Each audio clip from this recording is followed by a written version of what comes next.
বুঝলে প্রিয় প্রেম বাংলা আপনার বাবা মা ও প্রিয়জনের জন্য এক নতুন বাংলা গল্পের উপহার। এত বড় একটা ভাষণ দিয়ে ঋদ্ধি দম ফেললো।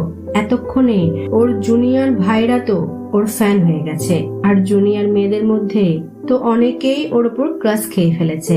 ঋদ্ধি সাইডে তাকিয়ে দেখলো দীপ্ত, মৃন্ময় আর ললিত ওর দিকে হাঁ করে তাকিয়ে আছে।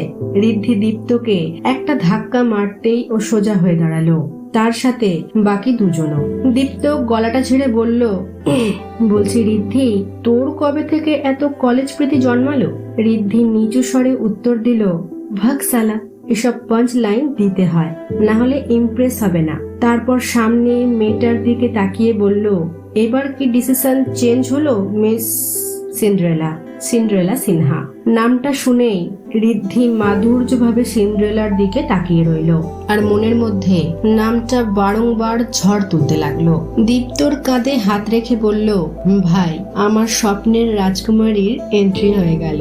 ঋদ্ধিকে ওভাবে হাঁ করে তাকিয়ে থাকতে দেখে কিছুটা লজ্জা পেয়ে সিন্ড্রেলা মাথাটা নামিয়ে নিল। ঋদ্ধি হয়তো ভুলেই গেছে এখানে বহু মানুষ উপস্থিত আছে। দীপ্ত কুনুই দিয়ে ঋদ্ধির পিঠে ধাক্কা দিয়ে ওকে এই জগতে ফিরিয়ে আনলো।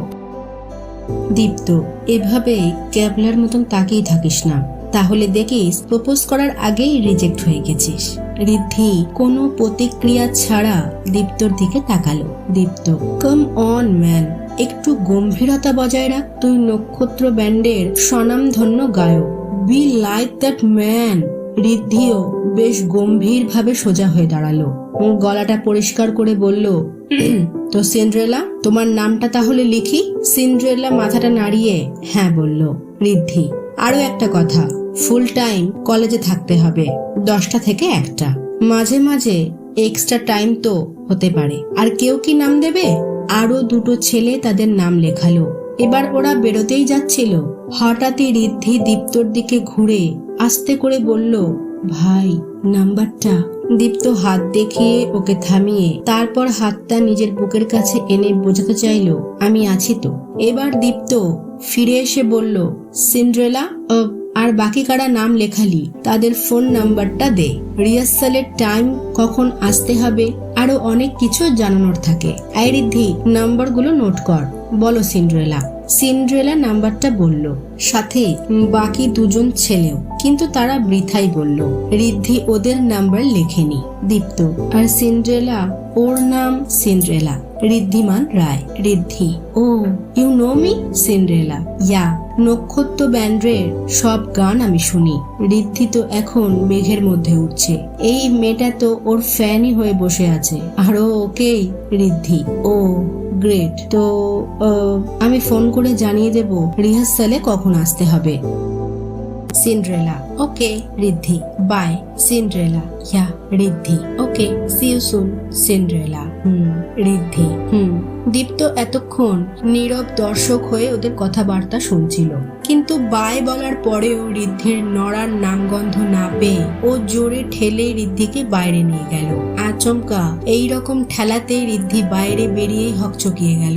ও রেগে বলল, আবে ঠেললি কেন? দীপ্ত, নয়তো কি করতাম? ওখানে দাঁড়িয়ে শুভদৃষ্টি দেখতাম। ঋদ্ধি, শুভদৃষ্টি আর কোথায় হতে দিলি? দীপ্ত, সেই, তুই কি ভুলে গেছিস যে তুই সিনিয়র? এভাবে কোনো জুনিয়র মেয়ের সামনে পেস্টিজ পাংচার করিস না। ঋদ্ধি, আমি পেস্টিজ পাংচার করছি? আর মৃন্ময়, ললিত কি করছিল? দীপ্ত এবার ললিতের দিকে তাকালো। ললিত ততক্ষণে পালানোর জন্য পা বাড়াচ্ছিল। দীপ্ত পেছন থেকে ওর জামাটা টেনে ওকে সামনে আনলো। দীপ্ত, এই, তোকে তো কালকেই রিয়ার ফোন নাম্বার জোগাড় করে দিলাম, আবার তুই এসব করছিস? ললিত, আরে আমি কিছু করিনি। দীপ্ত, সেই, আমি তো চোখে কানা, দেখ, এসব ফের করলে আমি তো রিয়ার সাথে সেটিং করিয়েছি, আমি কিন্তু ব্রেকআপ করিয়ে দেব। ললিত, আরে আরে ভাই, এমন কেন করছিস? আমি তো মৃন্ময়ের জন্য খুঁজছিলাম, বেচারা এখনো সিঙ্গেল আছে।